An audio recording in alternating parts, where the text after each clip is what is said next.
Hi there, it's so great to see you. We're going travelling and we're taking this 7.5mm 7Artisans lens because it sets the scene. We can see everything. Let's get going. This just might be the very best lens and camera combination for filming in 4K. This is the lens I have on my Canon M50 most of the time. Whenever I arrive somewhere new, I use this lens because it immediately sets the scene. It's nighttime and I've arrived at the Vibe Hotel. This is a great place to showcase this wide-angle lens. Let's go in and check out why.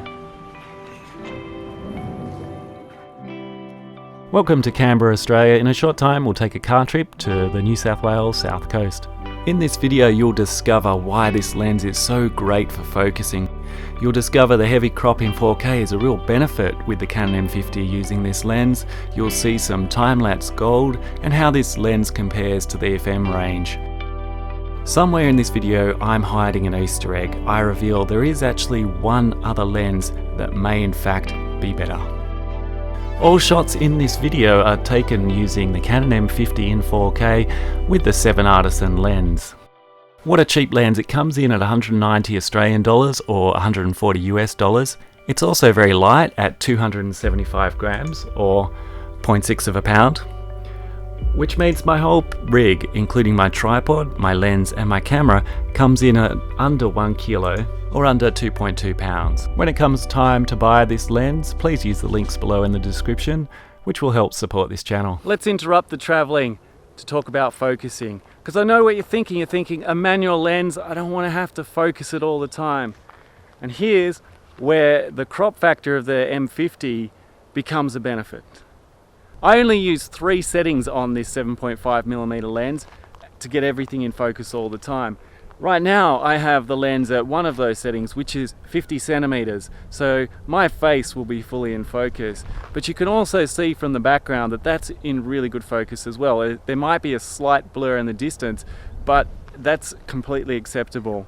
Now if I want to change it so it's focusing on infinity, and I've got that view behind me and I'll do that right now, you'll see that I'm still largely in focus. I've got a little bit of that soft focus that you can get with Canon cameras generally, shooting in 1080p. Of course, I'm shooting in 4K as I always do. And you can see that those two focus settings are pretty much interchangeable. I can use either and it doesn't really matter too much for the footage.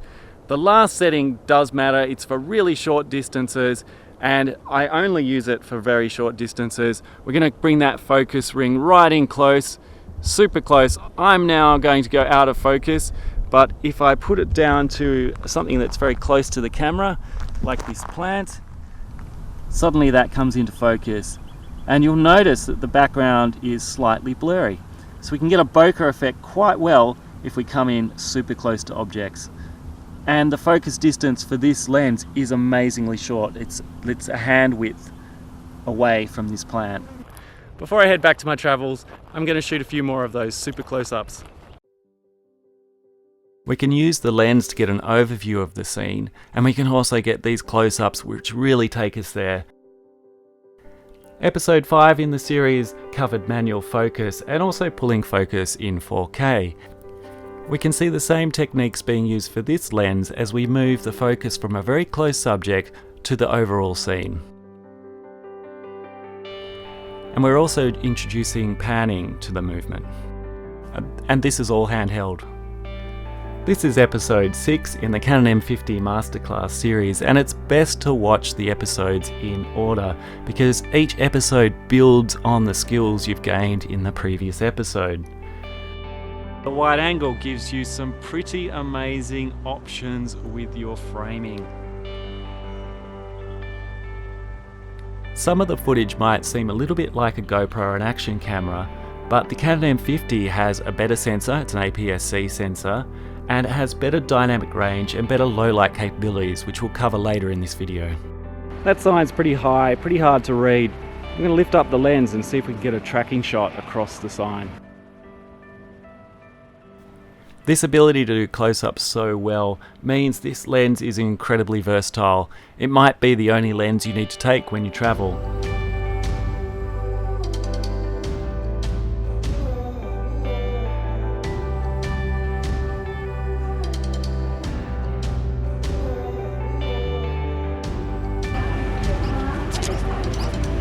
A wide angle like this is fantastic for buildings.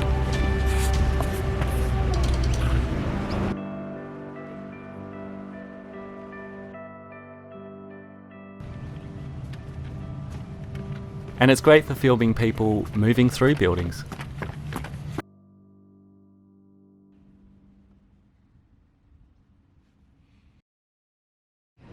This is the frame in 4K.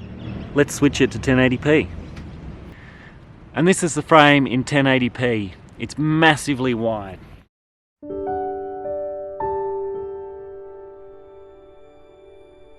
Up until now, I've had the aperture set at 22. I've really made a pinhole because there's so much light here.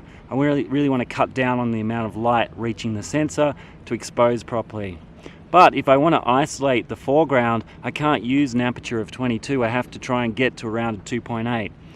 Now, the aperture is currently set to 2.8, and we can see that the building in the background is all blurry. We've isolated that foreground subject. And the way I've done that is I've thrown the shutter speed up massively to 1/1000 to deal with that light. It's not something you can do all the time, but for a shot like this, yes, you can change your shutter speed to a 1/1000 and it works very well. I've kept the shutter speed at 1/1000, and now I've changed the focal length to be about 30 centimeters, or a couple of hands away from my face to the lens.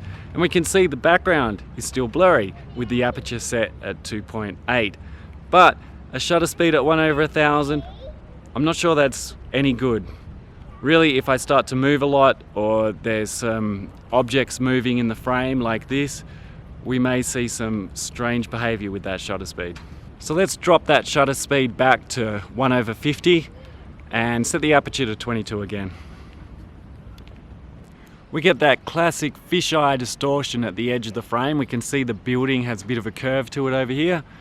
There's a technique where we can reduce that distortion.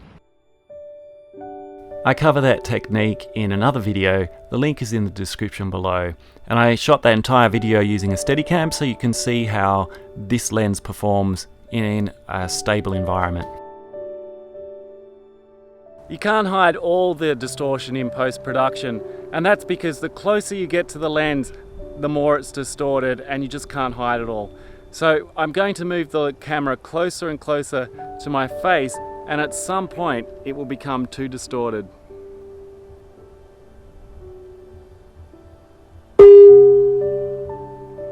It's worse if I'm in a corner.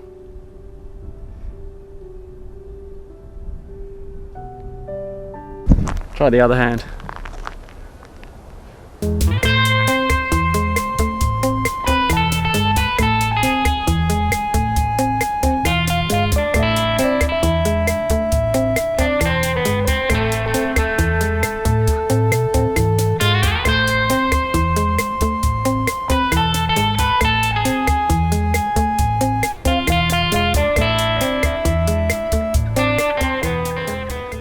I'm going to show you some angles, because most filmers and photographers talk about millimeters, but that doesn't matter as much anymore, because when people talk about millimeters, they talk about 15mm equivalent for full frame. So there's lots of mathematics involved, but I think when I show you angles, you'll get a really clear picture of what this lens does, and in fact what any lens does with the Canon M50.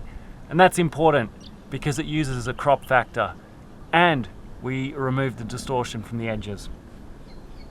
I've got some chalk. I'm going to mark along the ground on the edge of the frame for this lens, and also for the 15 to 45mm kit lens. I'm going to view it from the top and notice the difference.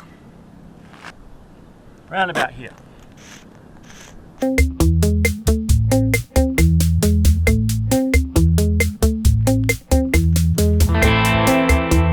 This is the 7Artisans in 4K on the Canon M50, and we can see that angle is around about 90 degrees. It's pretty bang on 90 degrees really. When I apply the lens distortion, it's going to pull the frame in a little bit and crop it on either side. So I'm going to estimate that because I don't have my computer with me, but I'm going to estimate where I think that'll be. And then I'll change the footage while you're watching to see if I got it right.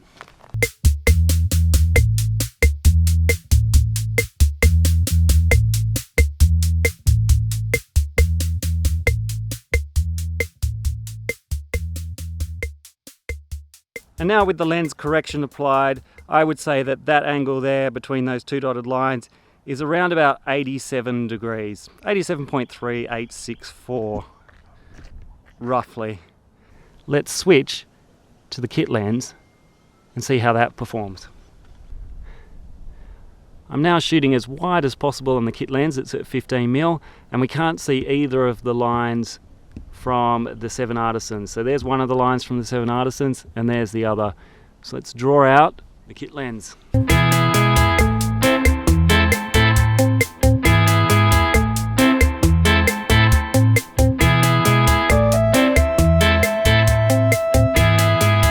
And here we can see the kit lens in pink as the lines run off into the distance, well inside the lines of the 7Artisans. The lines for the kit lens are running at around about a 60-degree angle, compared with an 80 to 90 degree angle for the 7Artisans lens. I'm now using the kit lens in 1080p, and I'm using it to show you the width of the 7Artisans in 4K. So right now I'm shooting in 1080p with the kit lens set at 15mm, and we can see that it's pretty similar to the 7Artisans lens when it's in 4K and has been corrected for distortion.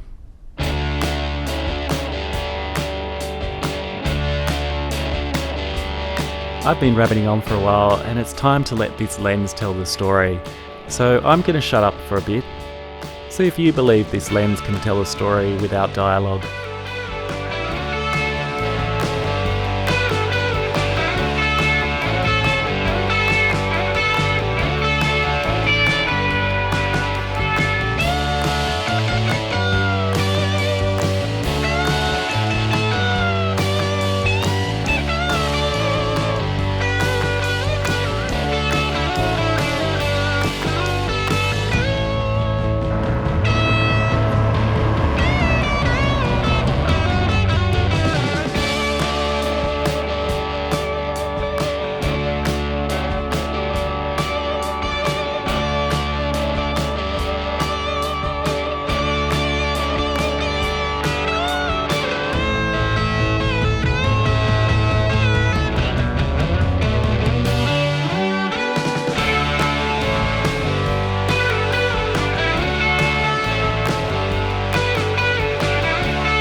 Very easy to be overexposed. If I move the aperture from 22 to 11, I'm in the shade, I move into a bit of light, and I get overexposed.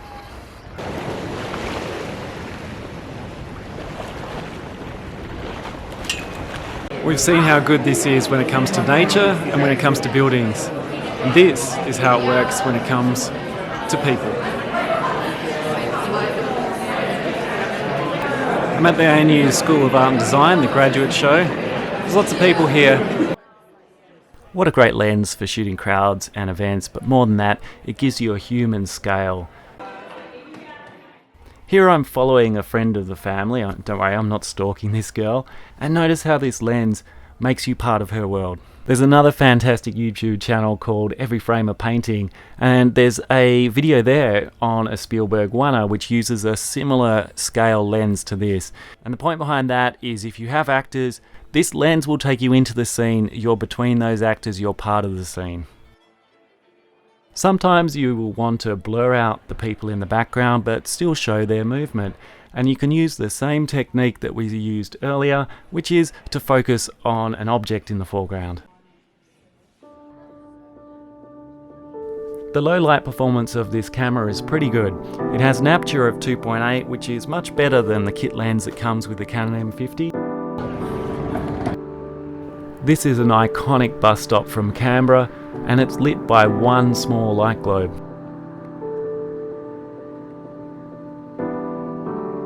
The ISO for this sequence was 640, which retains detail.